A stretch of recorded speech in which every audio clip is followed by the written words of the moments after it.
Cześć, witajcie. Z okazji zbliżającego się końca roku bardzo takim popularnym tematem staje się kwestia podwyżek, no bo koniec roku, a właściwie początek nowego to jest standardowo taka okoliczność, przy której te podwyżki się pojawiają i to niekoniecznie podwyżki cen u klientów, ale po prostu nasi dostawcy wprowadzają podwyżki, rosną nam rachunki związane z ogrzewaniem, z energią i tak dalej. No i to sprawia, że rentowność biznesu zaczyna się obniżać. Dlatego to nagranie, pytanie, które stawiam, o ile podnieść ceny. Ceny powinny być tak wysokie, jak to możliwe, ale nie wyższe. To jest parafraza słów Alberta Einsteina. On oczywiście tego nie powiedział. Powiedział coś takiego, że wszystko powinno być tak proste, jak tylko możliwe, ale nie prostsze. No i z cenami jest bardzo podobnie. One nie mogą być, no powiem, jak najwyższe, ale nie mogą być za wysokie, no po prostu nikt wtedy od nas nie kupi. Podwyżka cen to jest konieczność, dlatego, bo nawet jeśli wasza marżowość czy wasz zysk nie jest pierwszą potrzebą, o którą musicie teraz dbać, to prawda jest taka, że z tego zysku finansujecie inwestycje w swój biznes i on się dzięki temu może utrzymywać i dzięki temu może się rozwijać. W innym wypadku, jak nie będziecie inwestować, to po prostu droga jest tylko w dół. Żeby odpowiedzieć sobie na pytanie, o ile najlepiej skorzystać ze symulacji, którą być może wykona dla Was biuro rachunkowe, jeśli takowe posiadacie i może to dla Was zrobić. Może jest tak, że sami prowadzicie swoją księgowość i może będzie mógł to zrobić Wasz system, w którym robicie sobie rozliczenie, ale ja stworzyłem takie narzędzie, ono jest zupełnie bezpłatne. Jeśli sobie wpiszecie w Google biznesplan w Excelu, ja to teraz zasymuluję, to znajdziecie je prawdopodobnie gdzieś wysoko, może gdzieś na pierwszej stronie. Ja akurat tutaj mam je na samej górze. Biznesplan w Excelu, możecie go pobrać zupełnie za darmo w wersji dla dokumentów Google. Żeby to zrobić, popatrzcie, nie trzeba wiele, po prostu wystarczy kliknąć w tego linka, który jest tutaj opisany i zobaczycie już taką tabelę, która w skrócie wygląda w ten sposób, że macie na zielono pokazane swoje przychody, na czerwono swoje koszty i poszczególne miesiące, które są tutaj rozpisane. Na samym końcu system działa, czy też ten arkusz działa w ten sposób za pomocą formuł, że łączy przychody ze sprzedaży, koszty związane z tą sprzedażą i potem pokazuje Wam wynik. Na czerwono, jeśli tracicie, na zielono, jeśli jesteście do przodu, pokazuje też rentowność procentową. I to jest takie narzędzie, dzięki któremu możecie sobie zasymulować różne warianty. Możecie zrobić to w zakładce wariant bazowy, wariant negatywny, wariant pozytywny i tak dalej, i tak dalej. Chodzi o to, że w ten sposób łatwiej Wam będzie podjąć decyzję, ile tak naprawdę tych pieniędzy potrzebujecie, albo też o ile tą podwyżkę, jaką tą podwyżkę wprowadzić. Wrócę do mojej prezentacji. Więc tą podwyżkę, o to ile zrobić, tak naprawdę każdy biznes musi przeliczyć to według własnych warunków, zarówno kosztowych, jak i tego potencjału generowania klientów. Jakbym miał to uporządkować, to powinniśmy też sobie ustalić pewne definicje, czyli fakt, że ja kupuję coś, tak jak w tym przypadku banany, za 1, a sprzedaję za 4, to znaczy, że zarobiłem 3. Natomiast w kontekście marży i narzutu możemy wtedy powiedzieć, że mój narzut wynosi 300%, a marża wynosi 75% z takiej transakcji. Czym się to różni, ten marża i narzut, bo one są bardzo często mylone przez ludzi. Narzut po prostu narzucamy na cenę zakupu, czyli ileś kosztowało mnie kupienie tych bananów albo wytworzenie mojej usługi, no i ileś muszę sobie do tego narzucić, żeby powstała cena, za którą sprzedam to klientom.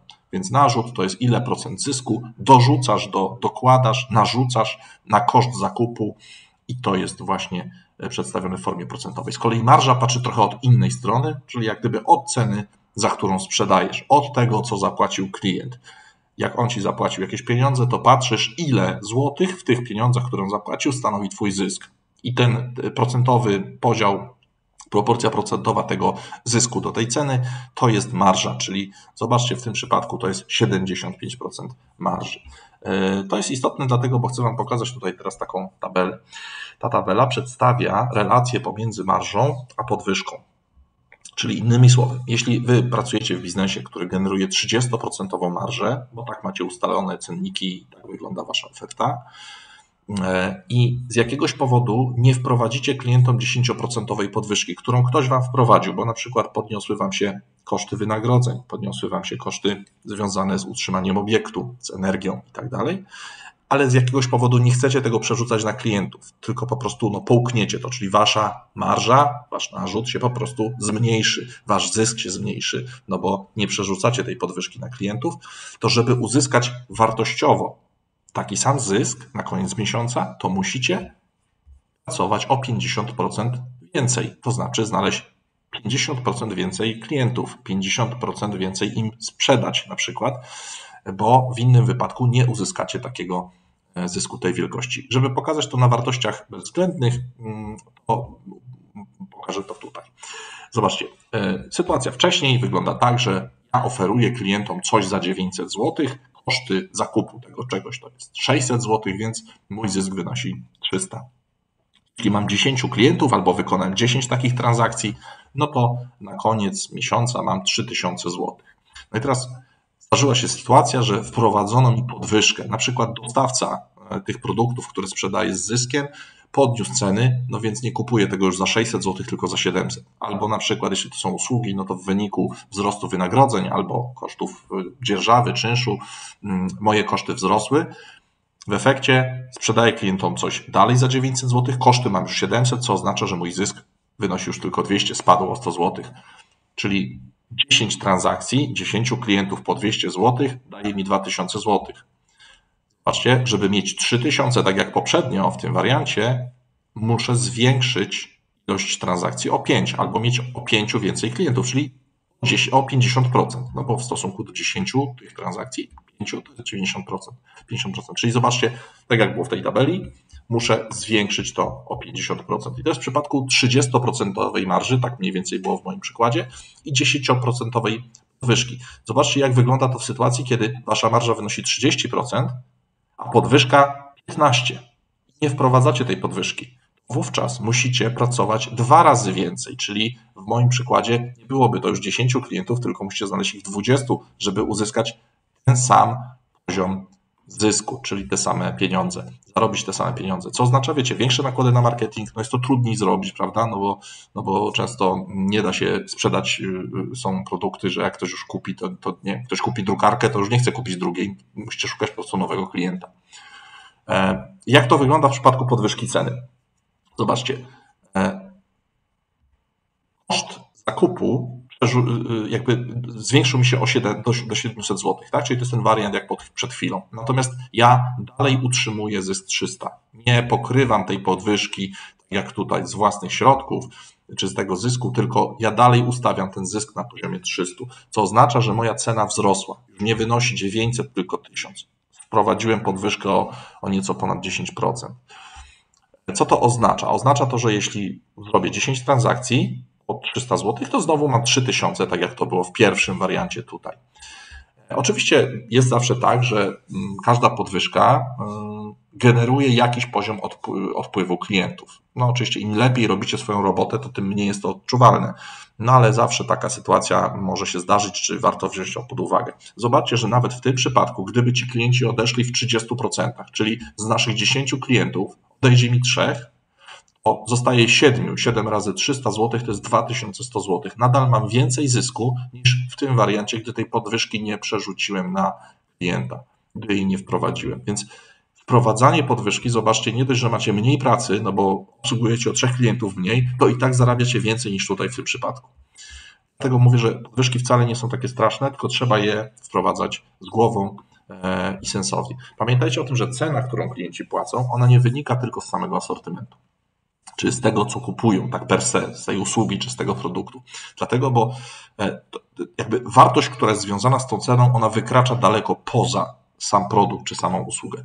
No bo zobaczcie, może to być na przykład fakt, że oferta w waszym punkcie, w waszym miejscu jest kompleksowa, czyli w jednym miejscu ktoś może zostać obsłużony od A do Z. To mogą być bardziej elastyczne godziny pracy. No niejednokrotnie jest tak, że część firm zamyka się o godzinie 16, podczas gdy duża liczba klientów mogłaby i chciałaby korzystać z ich usług, ale tego nie może zrobić, no bo oni są wtedy zamknięci. No najbardziej klasycznym przykładem, ja wiem, że to nie jest przykład biznesowy, ale mamy najbardziej klasyczny przykład, to są urzędy. Tak? Urzędy są czynne od godziny, nie wiem, 7 do 15, podczas gdy większość ludzi jest wtedy w pracy i nie może niczego załatwić. To jest taki paradoks, ale niestety wiele firm zachowuje się bardzo podobnie, czyli świadomie ogranicza sobie pulę klientów, wprowadzając takie godziny pracy, które nie są dopasowane najlepiej do rynku, do tego, co mogliby uzyskać, gdyby te godziny pracy zmienić. Parking i sam fakt dostępności, większej dostępności firmy sprawia, że no jeśli tam jest łatwość komunikacyjna, żeby się do tego miejsca dostać, no to już jest coś, co jest wartością dla tej oferty, no bo jak macie tracić czas na stanie w korkach, żeby dojechać do miejsca, gdzie jeszcze trudno zaparkować, no to wartością będzie to, że dostaniecie coś, gdzie łatwo dojechać, gdzie jest duży parking, łatwo zaparkować i jest to blisko waszego miejsca, prawda?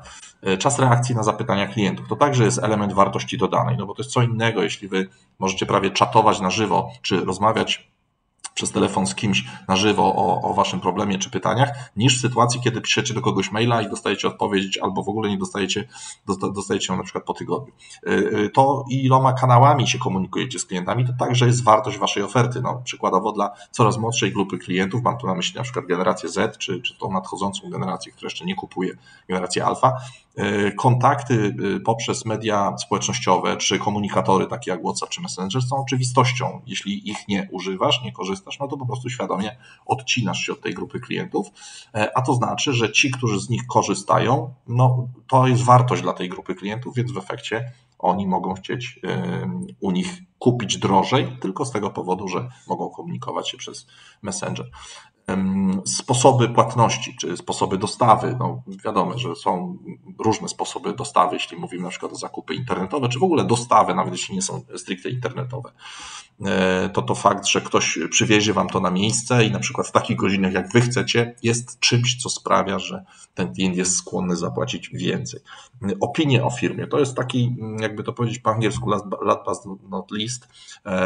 Nie dlatego, że to jest nieważne, jest na końcu, tylko wręcz przeciwnie, to jest bardzo ważna rzecz.